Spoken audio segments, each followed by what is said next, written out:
Terus diperbandingkan baik yang mana amal dipertontonkan sama ndak.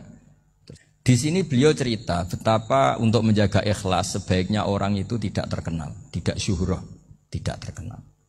Oke, itu kita sepakat ya, karena kalau terkenal mungkin orang dipaksa publik dengan tanda kutip untuk selalu berbuat baik, tapi karena jaim lah, jaga image atau apa. Tapi ketika dibalik pertanyaannya, kamu rela yang terkenal itu orang enggak benar, sementara yang orang benar itu enggak terkenal. Lalu masyarakat taunya yang tidak benar. Kalau pertanyaannya dibalik itu, orang baik wajib terkenal enggak? Kalau pertanyaannya dibalik seperti itu. Dokter yang benar tidak terkenal, yang malpraktek terkenal. Kamu ingin kondisi seperti itu?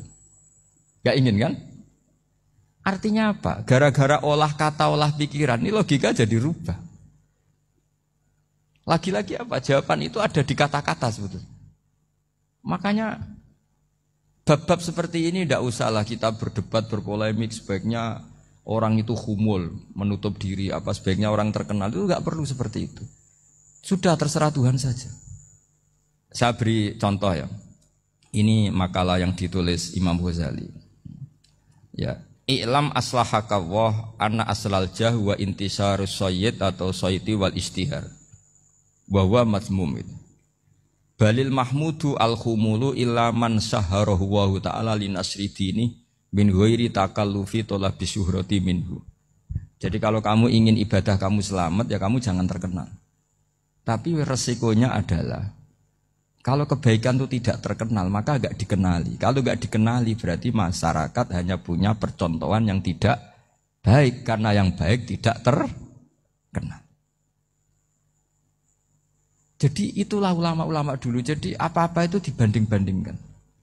Kemudian nanti kelihatan, jawabannya itu kelihatan. Terus ada makalah yang sangat bagus sekali tentang itu. Saya baca ya. Wa yadullu ala dzalika anna Allah azza wa jalla amaral anbiya'a bi idharil amali lil iktida wa khassahum bi mansibin nubuwah. Wala yajuzu ayyudhanna bihim annahum khurrimu afdhalal amalen.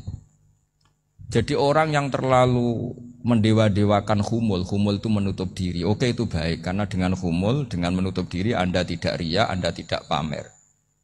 Tapi kata Imam Ghazali, kamu juga harus ingat, di antara syaratnya Nabi itu harus mengumumkan kalau beliau itu seorang Nabi. Harus memaklumatkan kalau beliau seorang Nabi, supaya bisa diikuti.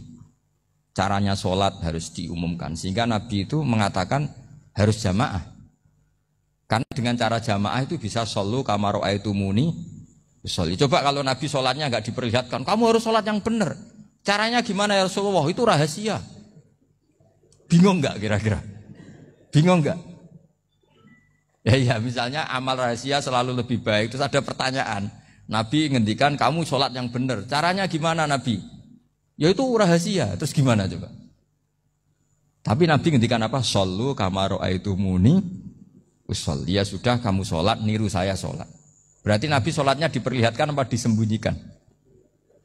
Diperlihatkan. Jadi begitu juga saya berkali-kali bilang, orang tahu kalau itu bidan ya berdasar tulisan itu bidan. Tahu kalau itu dokter gigi ya itu dokter gigi.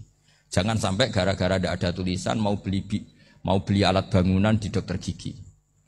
Mau periksa gigi di toko bangunan. Gara-gara apa? Enggak ada maklumat. Nah, di sini ulama-ulama selalu memaklumatkan dirinya. Termasuk Imam Ghazali ketika ngarang kitab dinamai Ihya Ulumuddin, bahwa kitab ini bisa menghidupkan ilmu-ilmu agama yang mulai hilang. Begitu seterusnya. Jadi ini ngaji ya. Jadi orang itu harus ngerti ya. Jadi jangan nuruti emosi sendiri atau logika sendiri. Bahwa saya suka humul, ya monggo, agama Islam menyediakan sarana itu. Uzlah itu ya punya sisi kebaikannya sendiri. Tapi syuhrah terkenal asal tidak nuruti nafsu juga punya sisi kebaikannya sendiri. Setidaknya umat ini punya satu master kebaikan yang mudah diakses. Tapi tadi saya ulang lagi, jangan karena hadun nafsi, jangan karena kepentingan pribadi. Makanya di sini disebutkan wa yadullu ala dzalika ay ala syuhrah anna Allah taala amaral anbiya bi idzharil amal lil iktida. Allah selalu memerintahkan para nabi kalau ngamal kebaikan ya harus dimunculkan supaya bisa ditiru. Yaitu tadi kita tidak bisa bayangkan kan kalau misalnya Nabi menyuruh kamu harus sholat yang benar, kemudian sholatnya Nabi sembunyi. Kalau ditanya, Nabi saya niru siapa? Wah itu rahasia, kamu nggak boleh lihat sholat saya saat takut tidak ikhlas. Ribet kan? Sehingga jamaah itu statusnya tetap harus. Nah bedanya harus ini ulama berpendapat harus yang apa? Fardu kifayah. Tapi fardu itu maknanya harus.